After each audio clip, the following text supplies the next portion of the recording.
Welcome to Zenith COD MTV. In this video, we will be going over the highlights of the Exclusive vs Kingsclan match over at the Mobile Challenge EU. So without any further ado, let's get straight into the action. You get 30 seconds off P1 the way that they do. Again, more than you would normally expect a team to do on P1, following up with a great break towards P2 and then the subsequent hold. And I really think the damage was done, to be honest with you, Tan, over and towards P3. Not once, but twice in the second rotation they did it as well. But this first was really, really tough for Kings, I think, to swallow because they were there. They rotated early. They gave up all the time to Exclusive on P2. And then to just spawn trap like this to get the break like they did. I mean, look, it was already so damaging. It was already a 50 to 60 point advantage from that point onwards.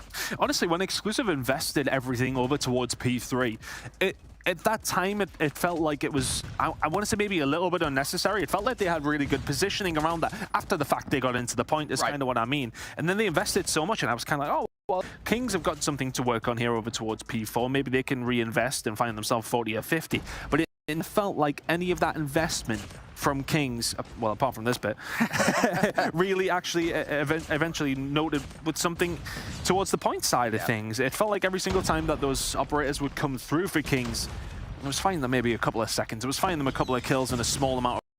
But when Exclusive invested, especially over towards P3 and P2, it felt like they were making it count. It's Veer to answer back. Shark is there to find two. If you're Grizz, you've got to go massive. One more opportunity for Kings here. 3 seconds to go. But have Exclusive just dealt with them the entire map? Yes, they have. 250. Same when it came down the fences, right? I mean, you just saw it there from Saves when he used the War Machine.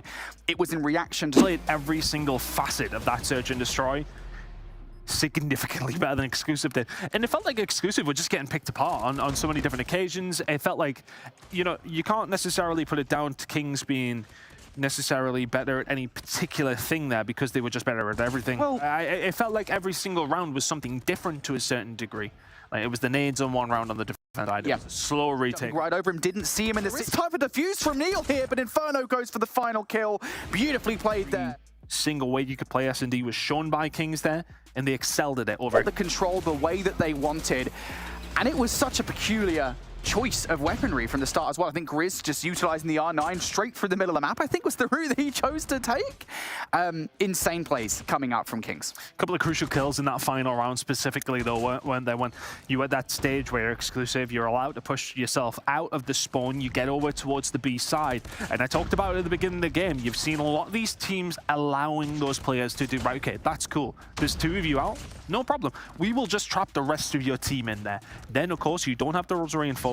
What Exclusive do though is manage to get a hold of that on their own and find a couple of kills whilst. So Spy can realistically just, but he's got to deal with 2 different players from different directions. That's the first kill, but Raid with the slide. The slide is going to out-chal him in the situation. Rounds from Exclusive where they weren't able to get out of this one, or they weren't at least able to get past that 50 yard, find something. Look, we're spitballing, we're theorizing, but realistically, it felt like they were holding back just a little bit there. Honestly, I feel like I want to hear Bobby's take on this, to be honest with you, that final game. I'm sure he'll have a good insight what was going on with those operators, but I did feel like at various points there were probably 3 or 4 moments where they probably could use the operators and they just didn't, for better or for worse. I think that might have kind of done them in towards the end because they held on to them for so long that when it got down to the point in which they did finally use them, which I think was the second P2 that we saw, Kings had started earning theirs again, and that that weight might have been the thing that killed them towards the end. It also didn't help, to be fair, as we got to the final kill. I think we saw, I think it was Neil and Spy had the Annihilator and the War Machine out, respectively, and they both got shut down pretty much immediately before they could have a break of any significance. And then, of course, the spawns were so messy towards the end that Kings managed to come back in. But yeah, Kings seem like they've learned from the first Apocalypse. That one looks a lot clearer than that one. I would agree with you. I think the issue that we saw, not only with Exclusive right there, but what we've seen with a lot of the teams, is they have Team alive here, now to the equalizers to close the game. Raid is on a tear.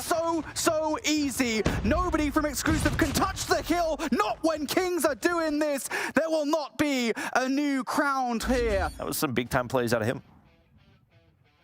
Well, we knew it was going to be an exciting matchup.